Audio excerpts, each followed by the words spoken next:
आज हम बात करने जा रहे हैं जर्मनी की जो रूसी ड्रीम होता है। जर्मनी का नाम सुनते ही हमें लगता है कि बेटर लाइफ है और हाई सैलरी है और फ्यूचर हमारा बहुत बेस्ट है।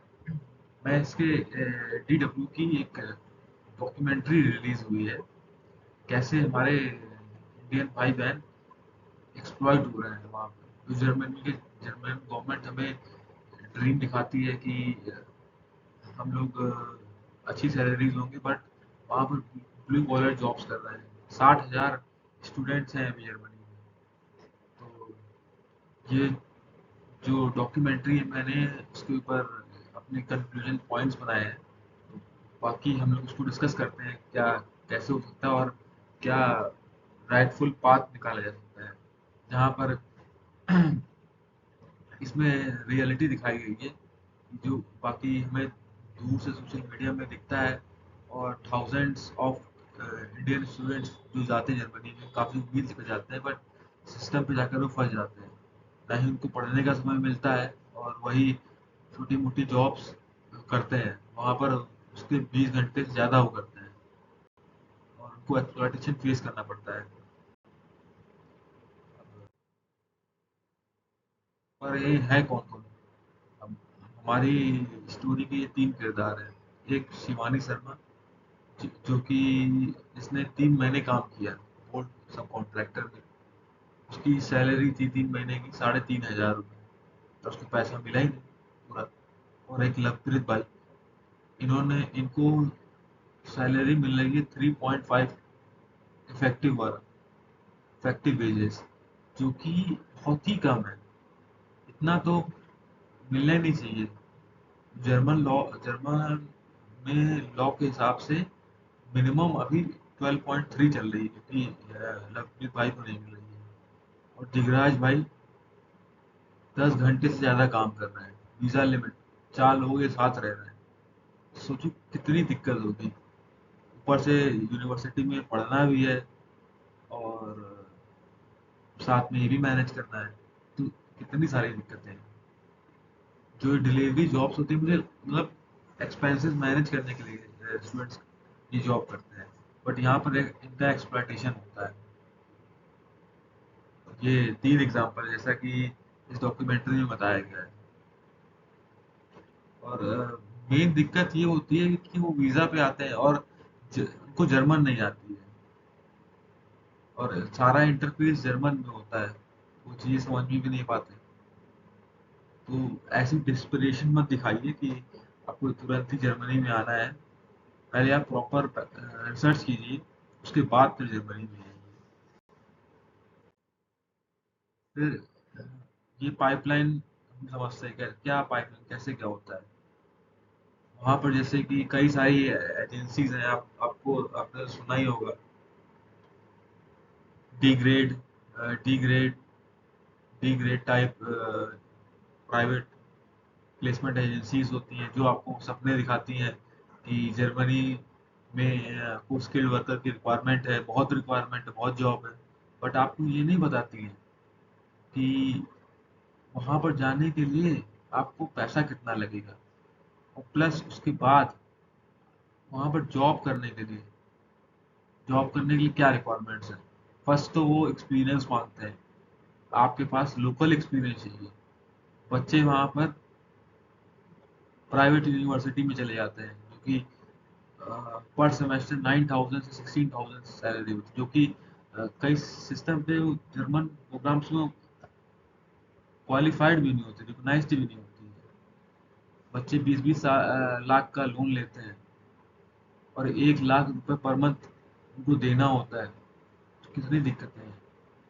और व्हाट्सएप का एक जाल होता है, वहाँ पर फर्जी नौकरियाँ आती हैं, सब कॉन्ट्रैक्टिंग होती है। बेसिकली बीच के जो दलाल होते हैं वो यहाँ पर काम करते हैं। तो 30% डिडक्शन हो भी जाता है। डेली 10 से 14 घंटे बाइक पे काम करना पड़ता है। और और रियल लाइफ से तुम्हारी स्टडीज भी इफेक्ट होती है। जैसा दिखता है हमें जर्मनी की, वैसा बिल्कुल नहीं है ये।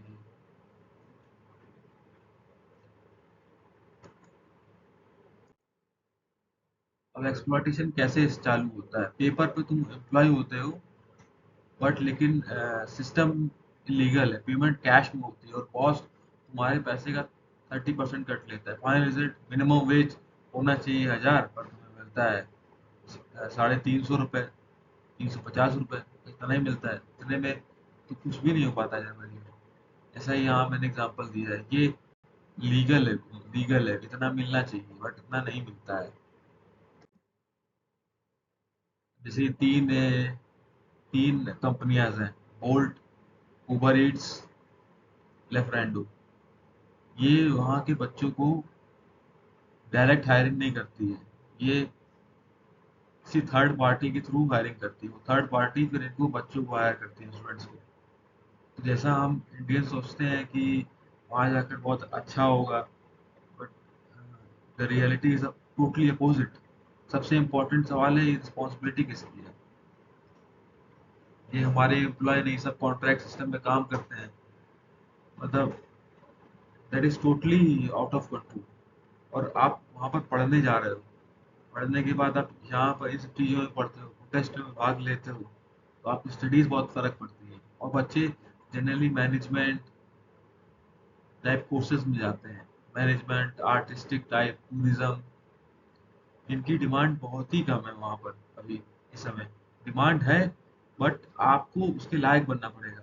फर्स्टली आपकी जर्मन बहुत अच्छी होनी चाहिए, बहुत ही अच्छी होनी चाहिए, अदरवाइज आप सर्वाइव नहीं कर पाएंगे। मैनेजमेंट में C1 लेवल जर्मन चाहिए आपको। और जैसे शिवानी का केस था, शिवानी को, शिवानी शर्मा को वहाँ पर पैसे नहीं मिले, तो उसने वो केस फाइल किया, बट वहाँ भी सिस्टम फेल हो गया। कोर्ट बोलता है कंपनी नहीं थी जो कंपनी में, बोल्ट कंपनी के लिए काम कर रही थी, पर वो थर्ड पार्टी के थ्रू काम कर रही थी।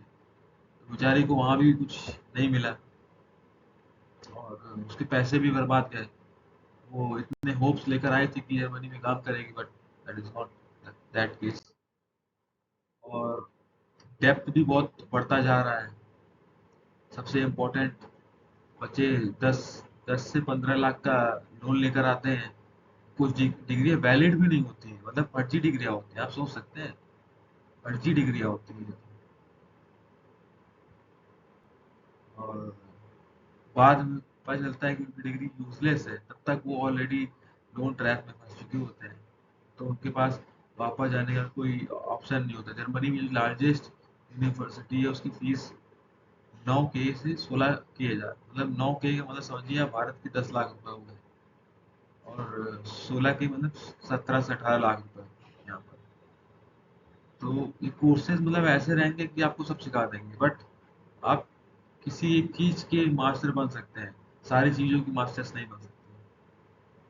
तो पहले प्रॉपर रिसर्च करिए आपको कौन सी फील्ड में अभी शॉर्टेज है। जैसे कि नर्सिंग, नर्सिंग कोर्स हो गया, इसमें बहुत ज़्यादा शॉर्टेज है, इनमें बहुत ज़्यादा रिक्वायरमेंट है अभी। बट ये जरूरी नहीं कि सभी में रिक्वायरमेंट है, टेक्निकल चीज़ों में ज़्यादा रिक्वायरमेंट है।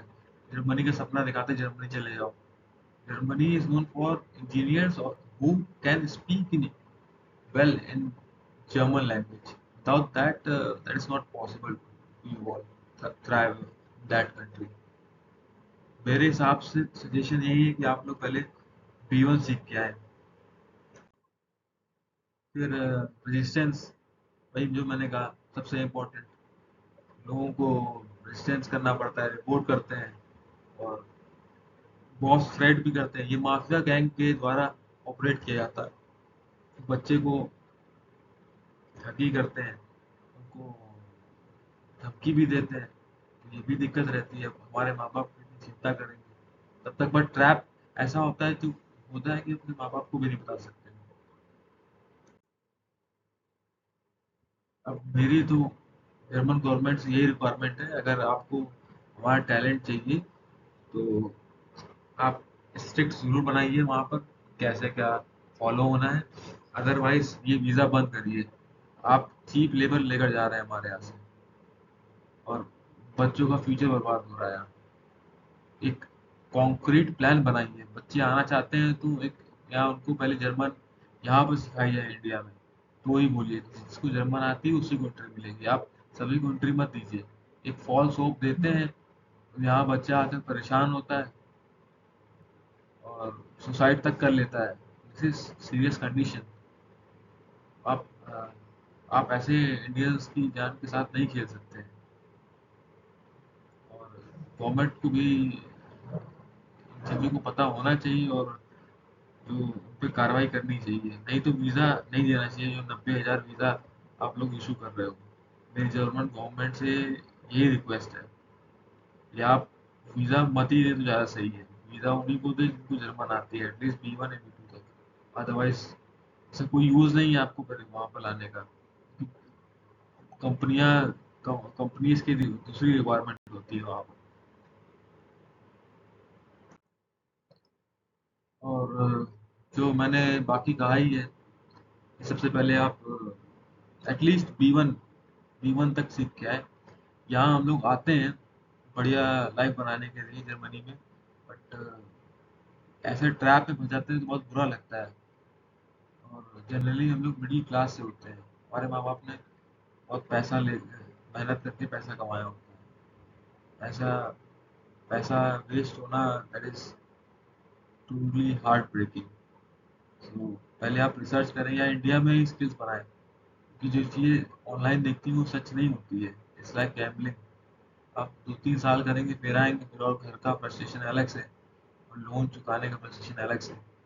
तो एक बार अच्छे से सर्च करिए, जर्मन लैंग्वेज सीखिए और रिलेवेंट एक्सपीरियंस बिल्ड करिए। उसके बाद अगर आप करने आए तो मास्टर्स करिए, क्योंकि मैनेजमेंट टाइप कोर्सेज इन सब में तो I don't think so without B2 or C1 you can get job.